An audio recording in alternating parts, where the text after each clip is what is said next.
Welcome to MKM home channel. வாங்க இன்றைக்கி நல்லா சுள்ளுன்னு காரசாரமான எறா தொக்கு எப்படி செய்யலான்னு பார்க்கலாம். இந்த சேனல் முதல் முறையாக பார்க்குறவங்க சப்ஸ்கிரைப் பண்ணிக்கோங்க. வீடியோ பிடிச்சிருந்தால் லைக் பண்ணுங்கள், ஷேர் பண்ணுங்கள். இப்போ பேனை அடுப்பில் வச்சுட்டு எண்ணெய் ஊற்றிக்கிடலாம். சோம்பு, பட்டை, கிராம்பு, பிரிஞ்சி இலை இதெல்லாம் போட்டுக்கலாங்க. இதெல்லாம் பொரிஞ்சதும் கருவேப்பிலை போட்டு தாளிச்சிக்கலாம்.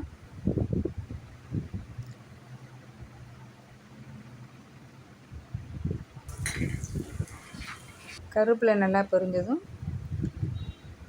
2 பெரிய வெங்காயம் நல்லா பொடியாக நறுக்கி வச்சுருக்கோம், அதையும் போட்டு நல்லா வதக்கிக்கலாங்க. வெங்காயத்தை நல்லா ப்ரௌனிஷாக வதக்கிக்கணும். அப்போ தான் பார்த்திங்கன்னா எறா தொக்கு நல்லாயிருக்கும், சாப்பிட்றதுக்கு தொக்கு நல்லா வரும், டேஸ்ட்டு கொடுக்கும். வெங்காயம் ஒன்றும் பாதியமாக வதக்கிடக்கூடாது, நல்லா வதக்கணும்.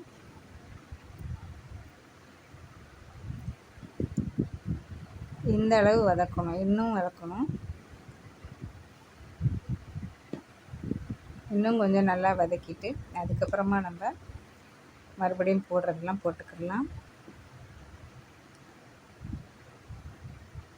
இந்த அளவு வதங்கினதும் இஞ்சி பூண்டு பேஸ்ட் பண்ணி வச்சுருக்கேன்.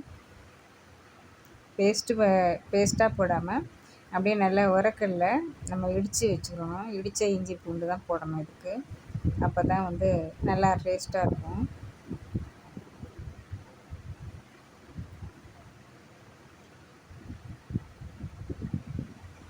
இஞ்சி பூண்டு வாசனை போகிறதுக்கு வதக்கிக்கலாம்.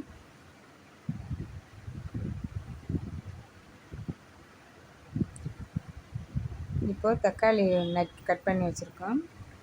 பார்த்திங்கன்னா பழுத்த தக்காளியாக 3 தக்காளி கட் பண்ணி வச்சுருக்கேன், அதை போட்டு நம்ம வதக்கிக்கலாம். இந்தளவு வெங்காயம், இஞ்சி பூண்டுலாம் நல்லா வதங்கிடுச்சு. இந்தளவு வதங்கினா தக்காளியை போட்டு வதக்கிக்கலாம்.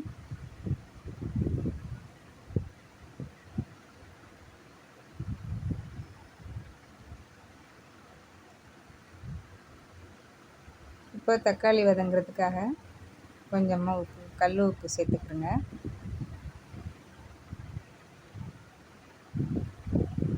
உப்பு சேர்த்து வதக்கும்போது தக்காளி நல்லா குலைவாக வதங்கி வரும், சீக்கிரமும் வதங்கிடும்.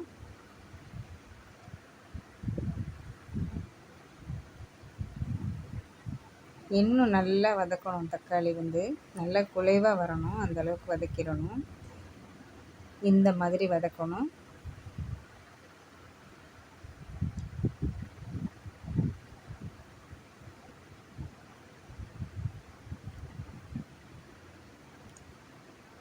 நான் ஒரு 1/4 கிலோ அளவு எறா க்ளீன் பண்ணிவிட்டு நல்லா வாஷ் பண்ணி வச்சுருக்கேன்.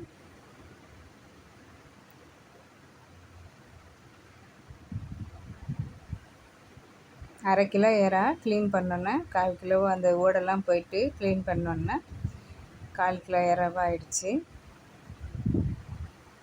இது பாருங்கள், சின்ன எறாங்க. இப்போ நம்ம பெரிய எறா விட பார்த்திங்கன்னா இந்த மாதிரி குட்டி குட்டி எறா தான் நமக்கு சாப்பிட்றதுக்கு டேஸ்ட்டு கொடுக்கும். பெரிய எறா டேஸ்ட் இருக்காது. இது ஆனால் நம்ம க்ளீன் பண்ணுறதுக்கு கொஞ்சம் டைம் எடுத்துக்கும். ஆனால் நம்ம கஷ்டப்பட்டு க்ளீன் பண்ணாலும் டேஸ்ட்டு நல்லா அதிகமாக இருக்கும். இந்த எறா தான். எறா பார்த்திங்கன்னா சீக்கிரமாக வதங்கிடும். நம்ம தண்ணி எதுவுமே சேர்க்க தேவையில்லை. எறா வாஷ் பண்ணிட்டு நல்லா தண்ணி வடித்து தான் வச்சுருப்போம். இருந்தாலும் நமக்கு போட்டு வதக்கும்போது எறாவில் இன்னும் கொஞ்சம் மிச்சம் இருக்கிற தண்ணியெல்லாம் பிரிஞ்சு வரும். இந்த அளவு எறா வதங்கினதும் உங்கள் காரத்துக்கு தகுந்தாற்போல் மிளகாத்தூள் சேர்த்துக்கிறோங்க. நான் வீட்டு குழம்பு மிளகாத்தூள் தான் சேர்த்துருக்கேன்.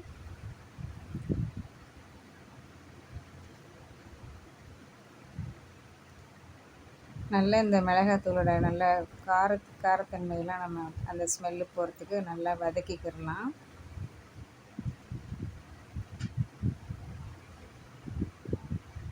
இப்படி எறா நல்லா வதங்கின உடனே தான் பார்த்திங்கன்னா மிளகாத்தூள் போடணும். ஃபஸ்ட்டே மிளகாத்தூளை போட்டுறக்கூடாது. எறா நல்லா வெந்து வராது. பாருங்கள், இந்த அளவுக்கு வதக்கிட்டோம் நல்லா. இது போல் எறா தொக்கு செஞ்சு சாப்பிட்டு பாருங்கள். இப்போ நம்ம சூடான சாதத்தில் போட்டு கூட சாப்பிட்டுக்கலாம். இல்லை நம்ம சாம்பார் ரசம்லாம் வச்சு சைடிஷாக வச்சு சாப்பிட்டுக்கலாம். சப்பாத்தி போட்டு சப்பாத்திக்கு தொட்டு சாப்பிட்டுக்கலாங்க. ரொம்ப நல்லாயிருக்கும். இன்னும் நீங்கள் தொக்கு நல்லா அதிகமாக வேணும்னா இன்னும் வந்து வெங்காயம் தக்காளிலாம் கொஞ்சம் அதிகமாக சேர்த்துட்டு இன்னும் தொக்கு வந்து கிரேவியாக செஞ்சுக்கலாம் நல்லா. இது நான் வந்து பார்த்திங்கன்னா எடுத்து வச்சு அப்படியே சாப்பிட்ற மாதிரி தான் செஞ்சுருக்கேன். ட்ரையாக நான் தண்ணி எதுவுமே சேர்க்கலை. உங்களுக்கு இன்னும் கொஞ்சம் நீங்கள் தொக்கு வேணுங்கன்னா நீங்கள் தண்ணி சேர்த்து கொஞ்சமாக தண்ணி சேர்த்து தொக்கு மாதிரி பண்ணிக்கிடலாம் கிரேவியாக. அவ்வளோதாங்க. இது போல் எறா தொக்கு செஞ்சு சாப்பிடுங்க.